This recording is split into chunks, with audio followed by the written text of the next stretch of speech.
escuché la historia hace muchos años y aún recuerdo con claridad de un niño que traería amor y mucha dicha, llenándonos de felicidad.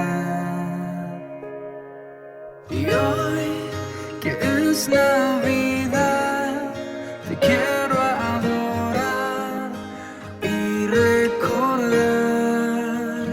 que también naciste en mí, dándome paz y felicidad.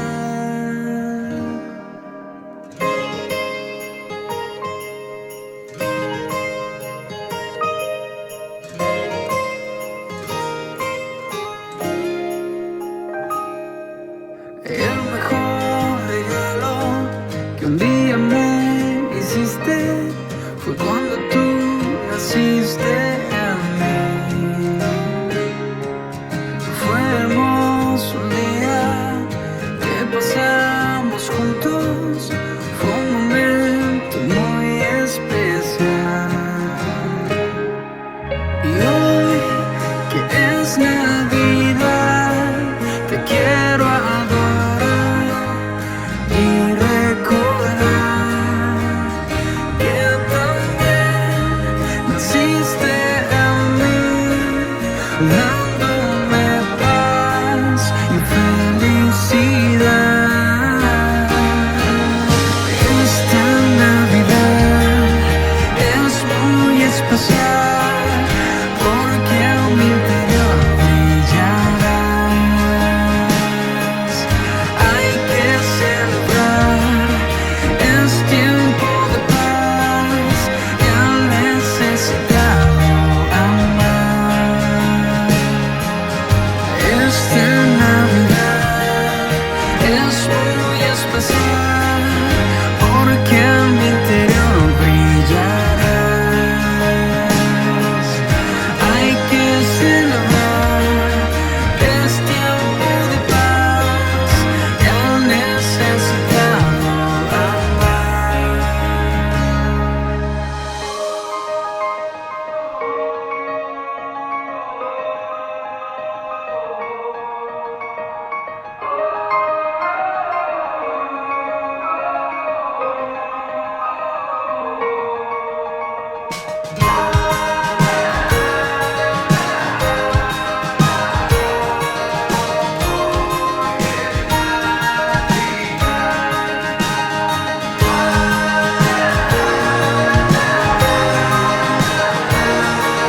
En Navidad es tiempo de amor.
Apreciados hermanos, queremos nuevamente darles una cordial bienvenida a nuestro programa especial, Conociendo el verdadero significado de la Navidad. Vamos a pedir la dirección de nuestro Dios y para ello pedimos que inclinen su rostro. Vamos a orar. Querido Padre, gracias por el privilegio de estar aquí nuevamente, con corazones sedientos de escuchar tu mensaje. Rogamos tu bendición, rogamos la presencia de tus santos ángeles y que tu Espíritu Santo pueda manifestarse, oh Dios, en cada uno. Quédate pues con nosotros y dirige la programación de principio a fin. En el nombre de Cristo Jesús oramos. Amén.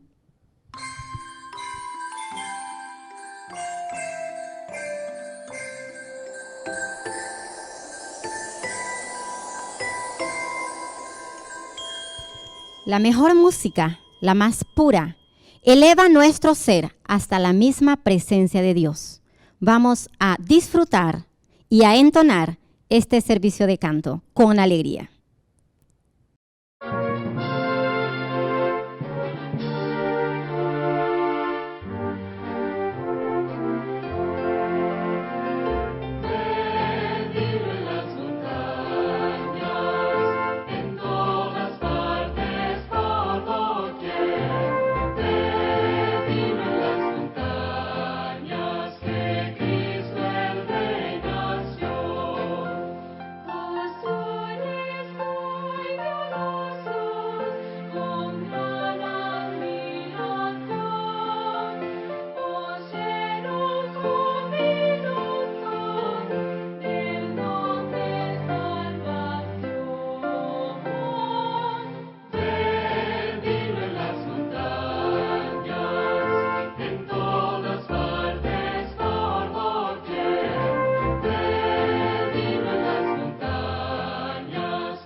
Adoran al niño que traes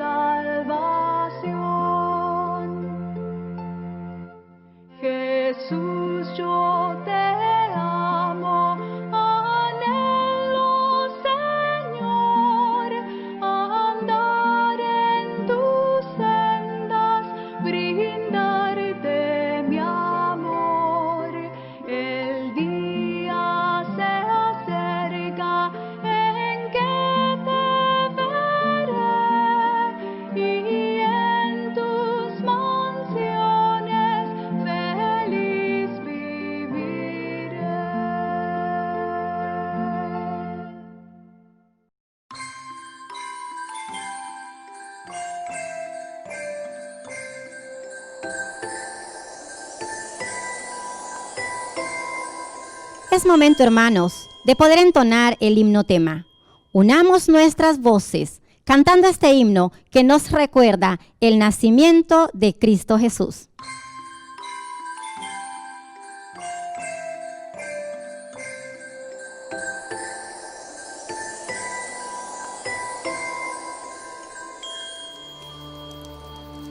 Tú dejaste tu trono y corona por mí al venir a Belén a nacer. Mas a ti no fue dado el entrar en mesón y en pesebre te hicieron yacer.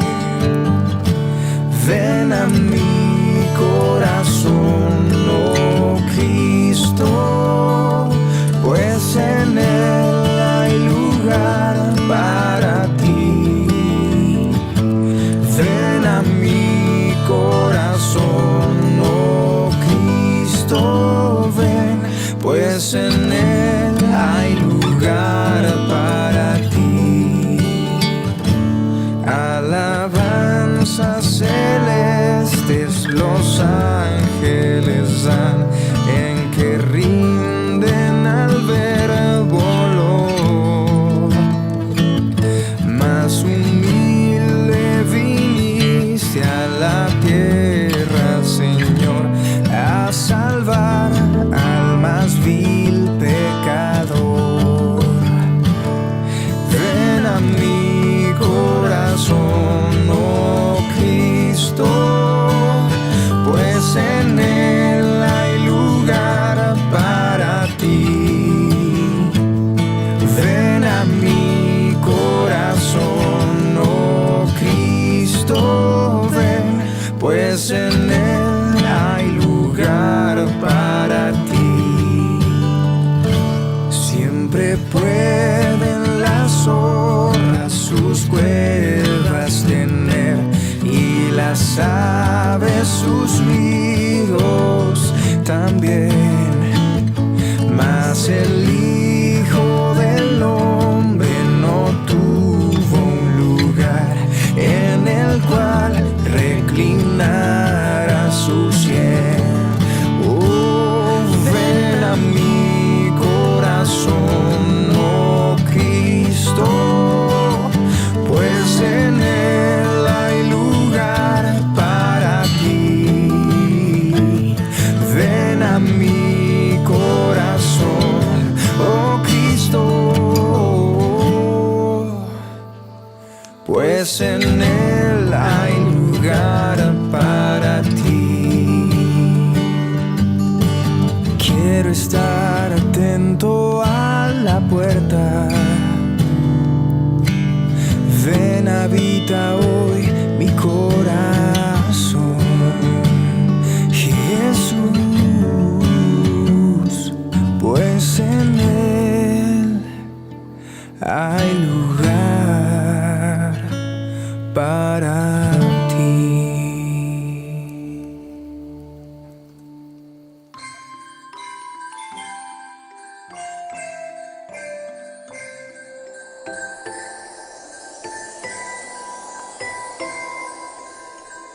La palabra de Dios contiene nuestra póliza de seguro. Es por ello que es importante escudriñarla a cabalidad para conocer cada una de sus cláusulas.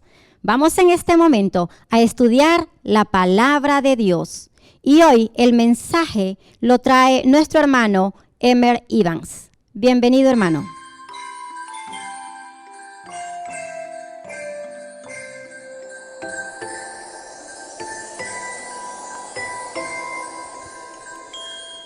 Un caluroso saludo, mis queridos hermanos y hermanas.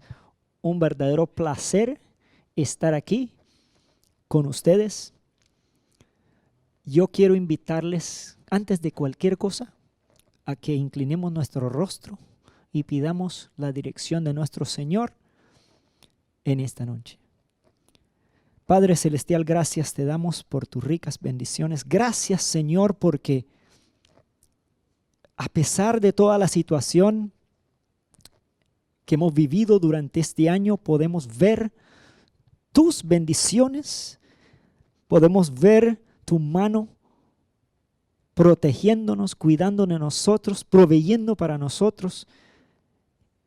Y esta noche, Señor, al estar aquí durante este poco tiempo que vamos a estar juntos, pedimos que tu Espíritu Santo pueda estar con nosotros, que pueda dirigir nuestras mentes, nuestros pensamientos, que pueda dirigir todo lo que hagamos y digamos y que sea para honra y gloria tuya, en el nombre de Jesús.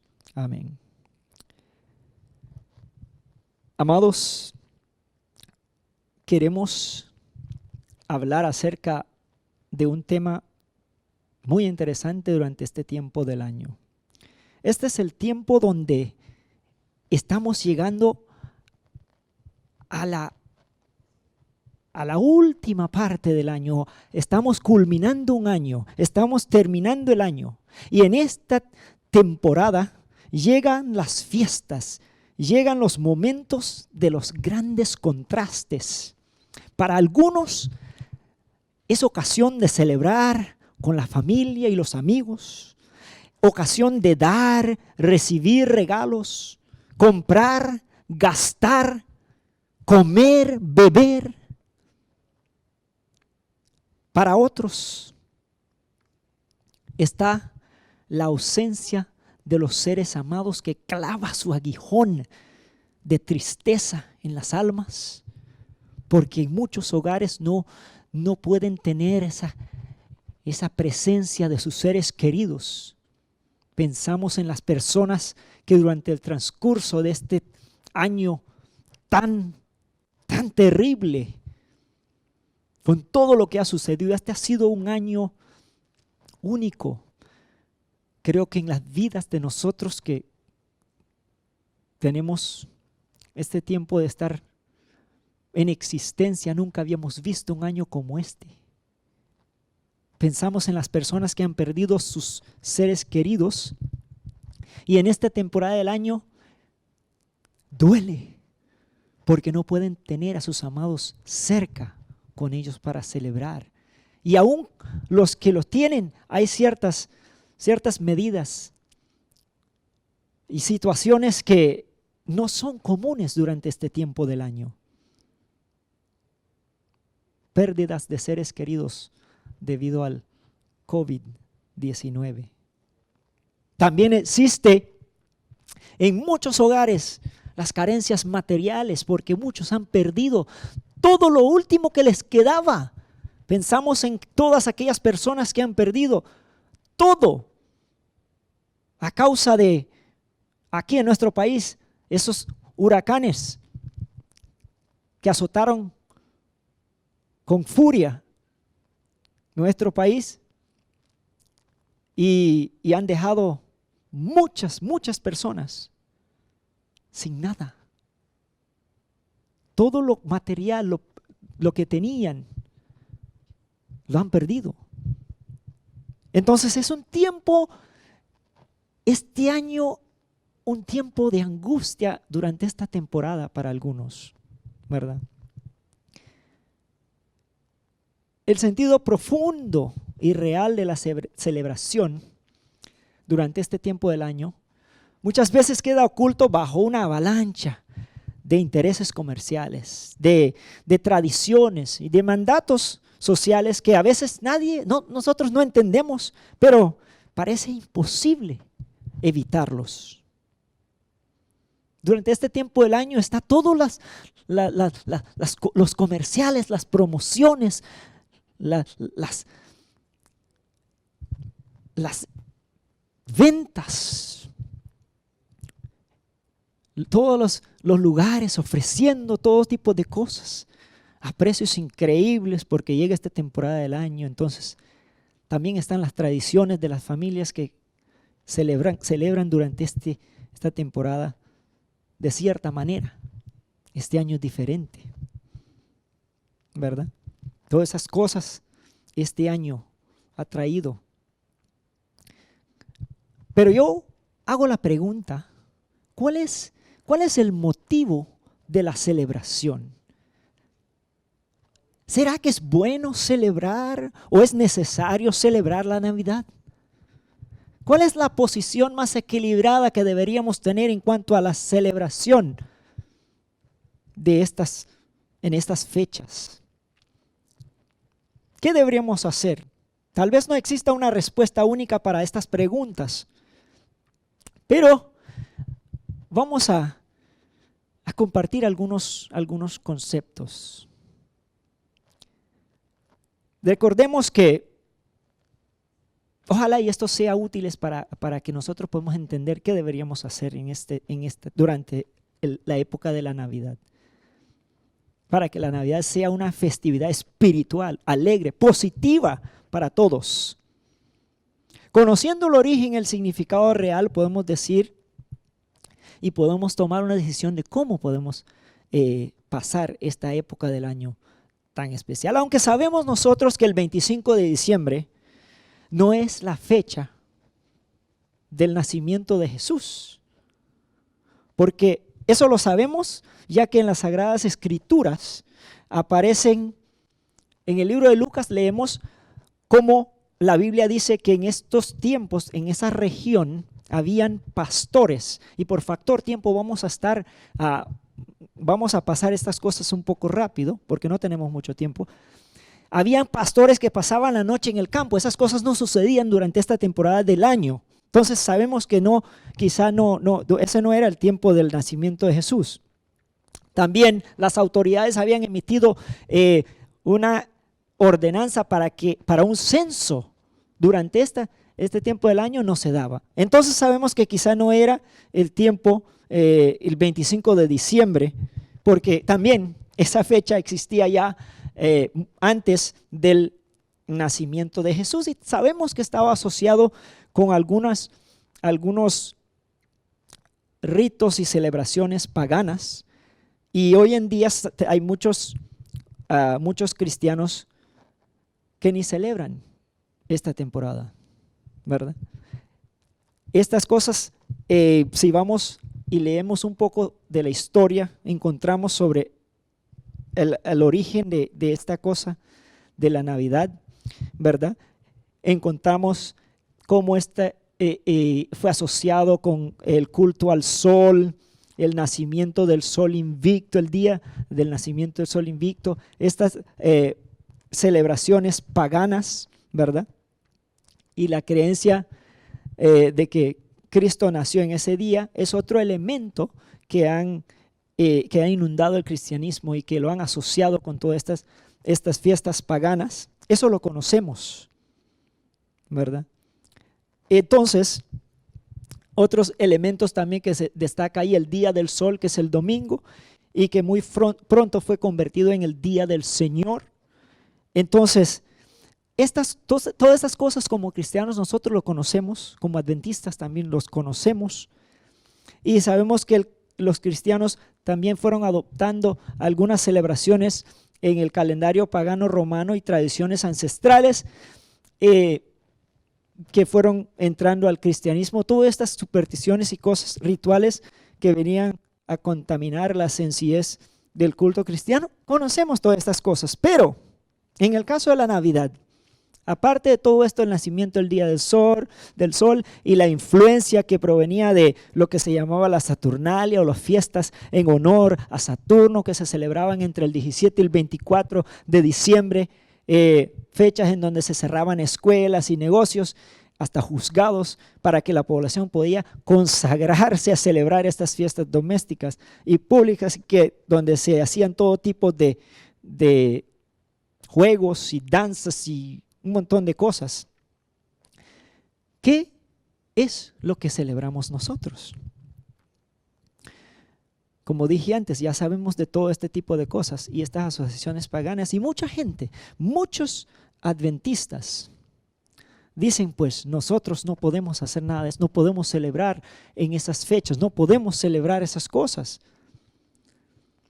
Llegó la Reforma Protestante y incluso hubieron lugares en Inglaterra, por ejemplo, donde el gobernante Cromwell prohibió la celebración de la Navidad del 25 de diciembre. Lo nombró como un día normal de trabajo, un día laboral. Y el que celebraba alguna cosa ese día, o sea, o era multado o también encarcelado. Estas cosas sucedieron. ¿Qué deberíamos hacer entonces los cristianos nosotros? ¿Qué deberíamos hacer? ¿Deberíamos celebrar o pasar por alto la fecha? ¿Cuál debería ser nuestra posición? Hay algunos consejos que nos da, unos consejos sabios que nos da la hermana White al respecto. Pero yo quiero decirles, mis hermanos, que todo tiene que ver con qué es lo que estamos celebrando. Yo te quiero hacer una pregunta. ¿Estamos celebrando la Navidad a como el mundo piensa que es, o estamos celebrando el nacimiento de Jesús? Y sí podemos salir con toda la cuestión de que es de origen pagano y todo eso, pero ¿qué es lo que estamos celebrando? Te voy a hacer una pregunta directa. ¿Celebras tu cumpleaños? Yo sé que yo conozco a muchas personas que no quieren celebrar la Navidad porque eso es de origen pagano y muchas cosas, pero celebran sus cumpleaños. Y el cumpleaños llega y lo van a celebrar. ¿Sabe? Te voy a dejar una tarea. ¿De dónde cree que viene el origen de la celebración de los cumpleaños suyos y los míos? ¿De dónde cree que viene? Es una tarea para que lo busquemos. Pero algunos consejos sabios sobre, para nosotros los cristianos, de qué es lo que deberíamos hacer. De la hermana White, ahí podemos encontrar en el libro El Hogar Cristiano, en las páginas 439 y 440, incluso ese libro, El Hogar Cristiano, tiene creo que es, si mal no recuerdo, el capítulo 77, donde habla acerca de la Navidad. Hay consejos sabios para nosotros. Léalo para que podamos saber qué dice la hermana White. Consejos sabios sobre qué debemos hacer en estas fechas. Yo voy a leer solo una parte acá para que, y la voy a citar así textualmente como ella lo dice en ese libro El Hogar Cristiano. Dice, en vista de que el 25 de diciembre se observa para conmemorar el nacimiento de Cristo, y en vista de que por el precepto y por ejemplo se ha enseñado a los niños que es en verdad un día de alegría y regocijo, os resultará difícil pasar por alto esa fecha sin dedicarle cierta atención. Es posible, escuchen bien, es posible valerse de ella con un buen propósito. En vez de ser ahogado y prohibido arbitrariamente, el deseo de divertirse debe ser controlado y dirigido por esfuerzos esmerados de parte de los padres. Su deseo de hacer regalos puede ser desviado para causas puros y santos a fin de que beneficie a nuestros semejantes al suplir la tesorería con recursos para la grandiosa obra que Cristo vino a hacer en este mundo. Esa es la manera de celebrar.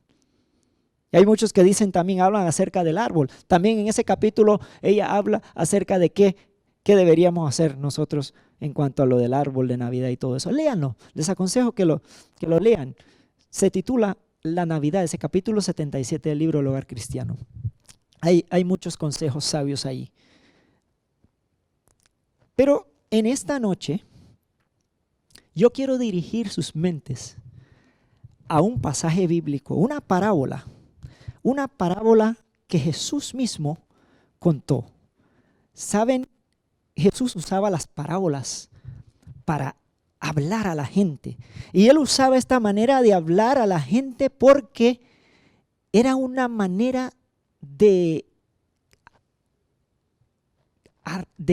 empezar a que la gente tuviera curiosidad sobre lo que él estaba hablando. Él prefirió hacer esto para que la gente le pusiera atención, porque ellos se podían identificar con las cosas que él hablaba. Entonces, Jesús contó una parábola, y esa parábola la encontramos en el libro de Lucas,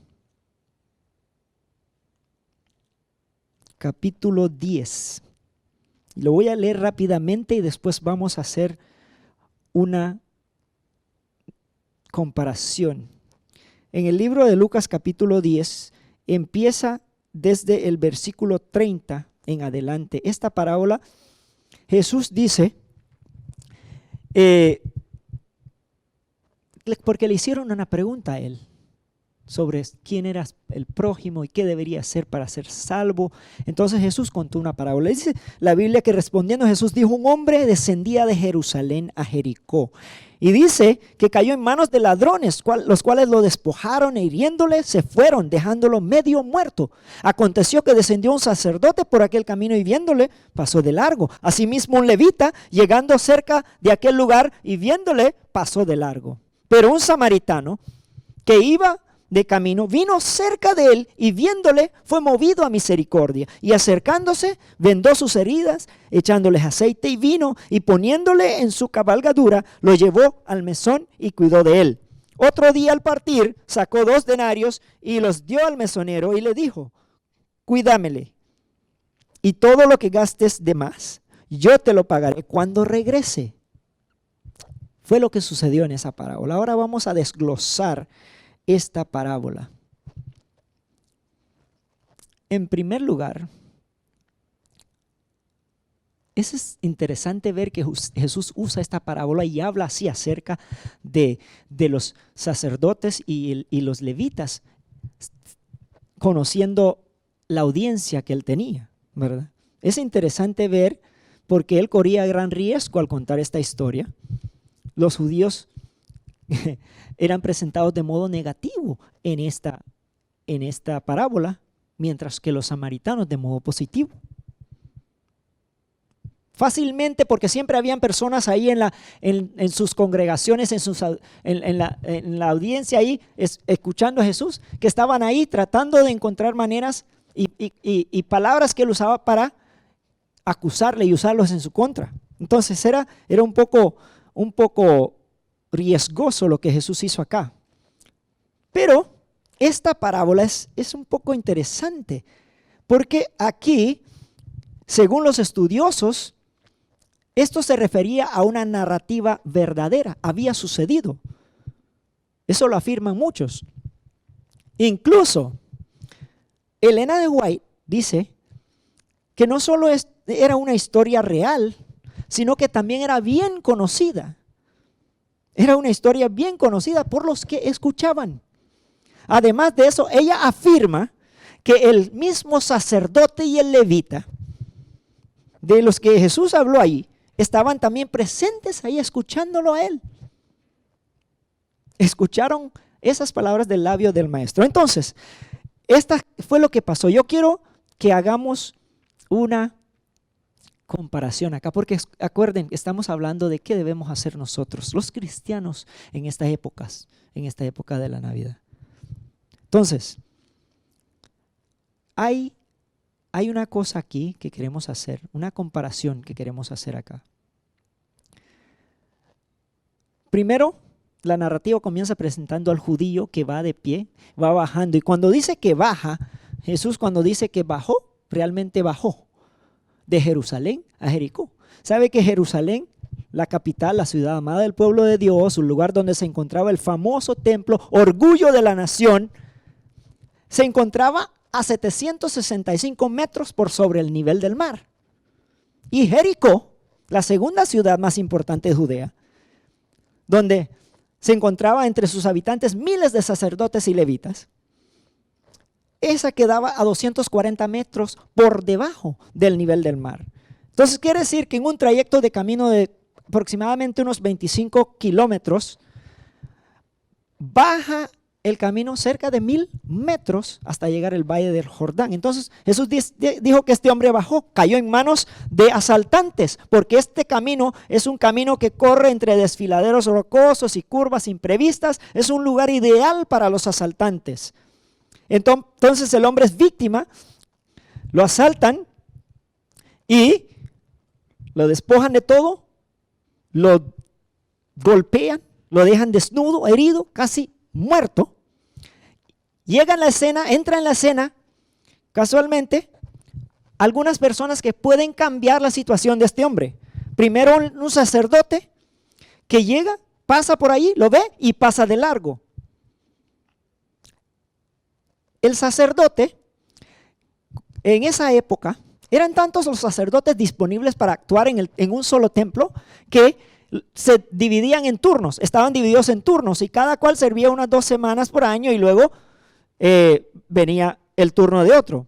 Pero cuando este hombre pasó por ahí, lo vio a este hombre herido, pasó de largo y no paró a ayudarle. Después, dice que viene, después de él, la Biblia dice que vino un levita.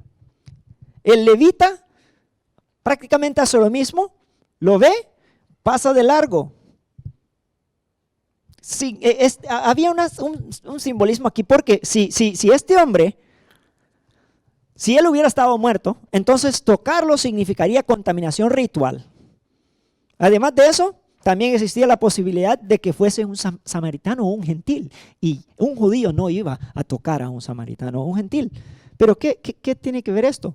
Pues era ilegal para un sacerdote tocar el cadáver de cualquiera que no fuera un pariente cercano. Eso lo puedes encontrar en Levíticos capítulo 21, ¿verdad? Además, si ese sujeto había aventurado a viajar por aquellos caminos solo, era un tipo que era irresponsable, imprudente y por lo tanto había conseguido su merecido. Puede ser lo que pasaba por la mente de estas personas, ¿verdad?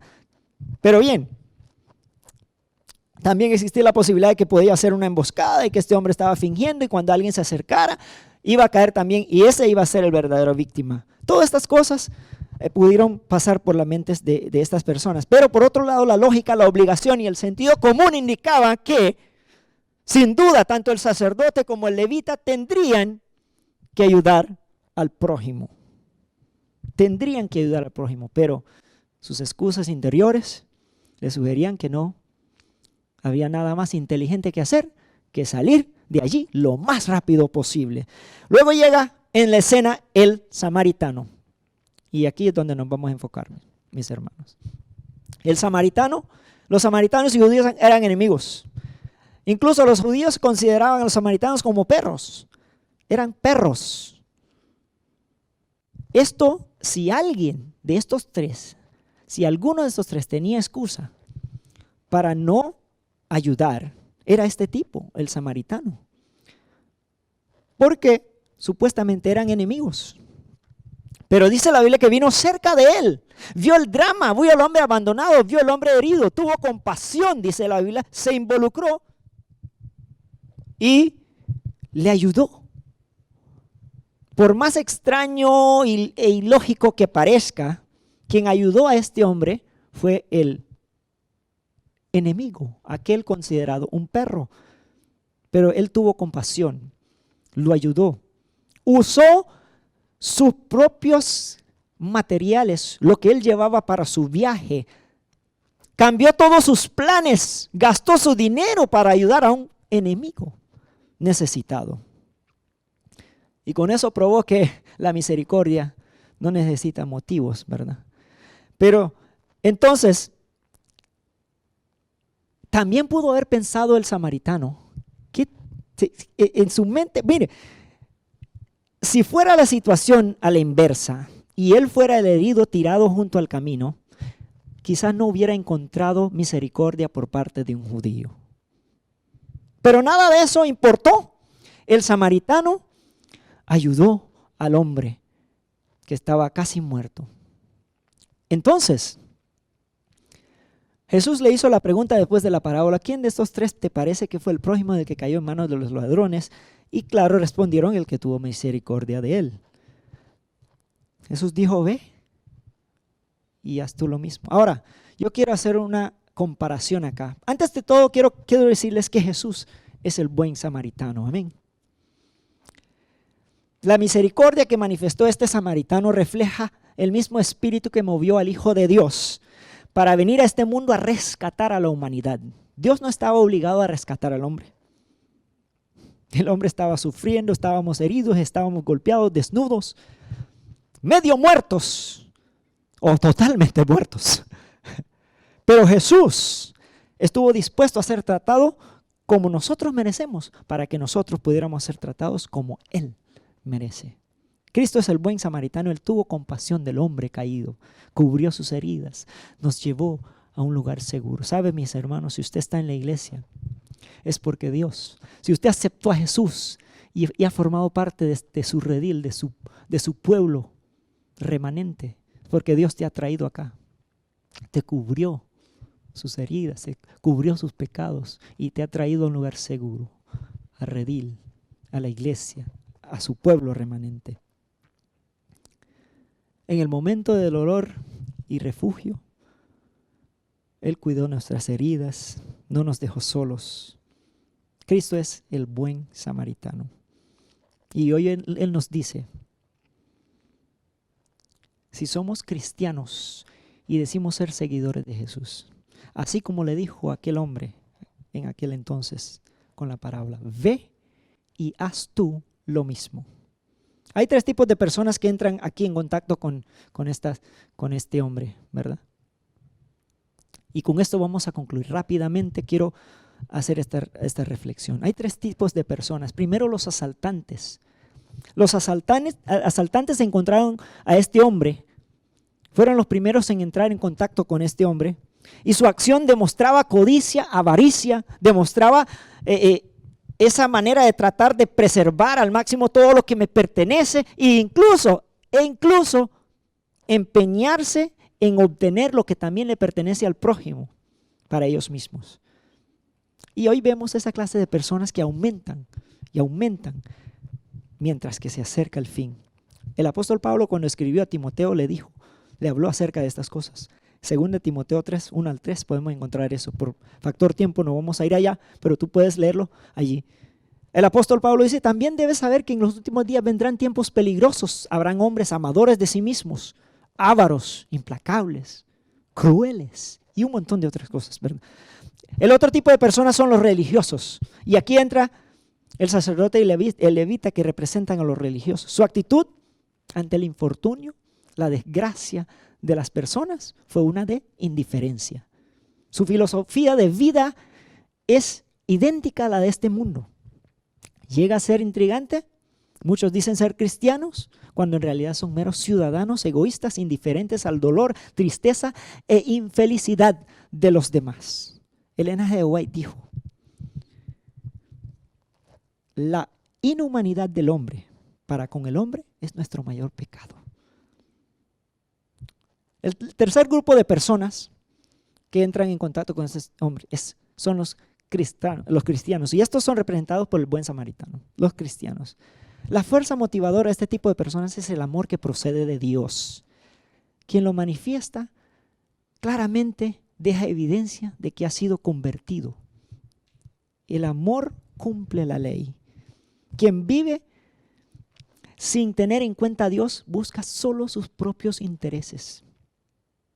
Pero el que busca agradar a Dios extiende su radio de acción más allá de sí mismo o de los suyos y ve a los demás y está dispuesto a ayudar a los que se encuentran en necesidad. ¿Sabe que el título de esta meditación era Más amor en Navidad? Más amor en Navidad. La plenitud del carácter cristiano se alcanza cuando el impulso a ayudar y beneficiar a otros brota constantemente de adentro, dice la hermana White, cuando la luz del cielo llena el corazón y se revela en el semblante. Y quiero que tengan en cuenta estas verdades y con esto concluimos. El samaritano pidió al mesonero que cuidara del necesitado. Jesús nos pide que cuidemos a los demás. Cristo nos pide que cuidemos a los que tienen necesidad. Y sabe que el rey, en aquel pasaje muy bonito, Mateo 25, 35 al 40, dice Jesús a los que se encuentran, el rey a los que se encuentran a su mano derecha, porque tuve hambre y me diste de comer, tuve sed y me diste de beber, fui forastero y me recogisteis, estuve desnudo y me vestisteis, enfermo me visitasteis, en la cárcel y fuisteis a verme. Entonces los justos responderán diciendo, Señor, cuando te vimos hambriento te alimentamos, o sediento y te dimos de beber, y cuando te vimos forastero y te recogimos, o desnudo y te vestimos, o cuando te vimos enfermo en la cárcel y fuimos a verte. Y respondiendo el rey les dirá, de cierto os digo que en cuanto lo hicisteis a uno de estos mis hermanos más pequeños, a mí lo hicisteis. Entonces el rey dirá a los que están a su derecha. Así como el samaritano dijo al mesonero que volvería a recompensarlo, Jesús dice y nos promete que Él volvería y nos recompensaría. Entonces el rey dirá a los de su derecha, Mateo 25:34, el versículo antes de los que leímos ahorita: venid benditos de mi Padre, heredad el reino preparado para vosotros desde la fundación del mundo. ¿No cree usted, mis hermanos, que en esta Navidad, en esta época, podemos hacer la diferencia? ¿Qué debemos hacer? ¿Cómo debemos celebrarlo? De esa manera. Es hora de un poco más amor en Navidad. Que el Señor les bendiga.